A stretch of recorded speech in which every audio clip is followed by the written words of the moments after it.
La communauté sahélo-saharienne en force à Djamena au Tchad.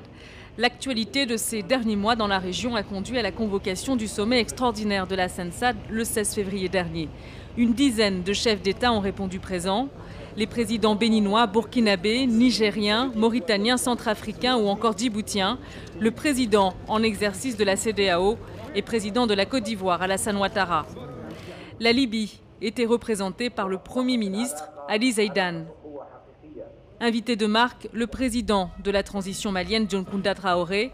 Son pays illustre les défis à relever dans l'espace sahélo-sahérien.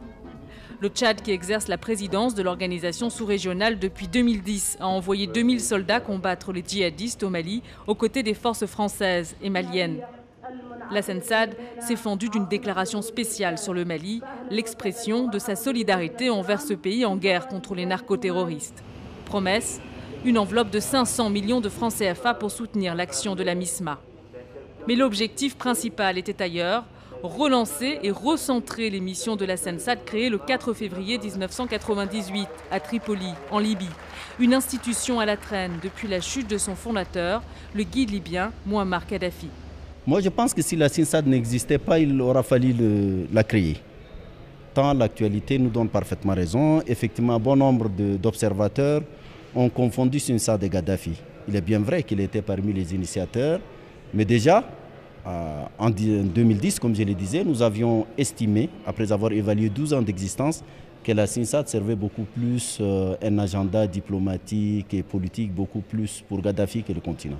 Et donc nous avions décidé déjà en son temps, et je pense que maintenant, la tenue de ce sommet dément totalement ceux qui confondent Kadhafi et la SENSAD. La SENSAD est constituée des États qui ont des priorités et qui sont engagés. Particularité de la SENSAD, celle-ci regroupe la CEDEAO, la Communauté économique des États d'Afrique de l'Ouest, la CEAC, Communauté économique des États d'Afrique centrale, l'Union du Maghreb arabe et l'IGAD, l'autorité intergouvernementale sur le développement regroupant des pays d'Afrique de l'Est.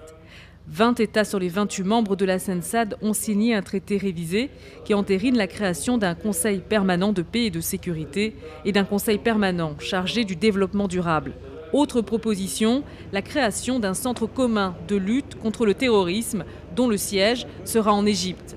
Reste la question du leadership, relégué au dernier rang des préoccupations.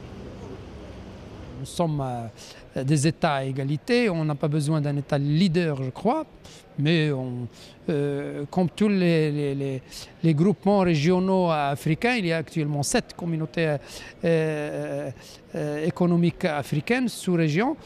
Ça, c'est une autre sous-région qui s'organise, qui essaie de jouer un rôle pour la sécurité de la région, bien sûr, parce que la région sahélo-saharienne connaît ces derniers moments des menaces de sécurité importantes, mais aussi essentiellement sur le plan économique et social.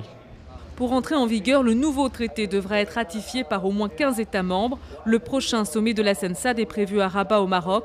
La date reste à déterminer.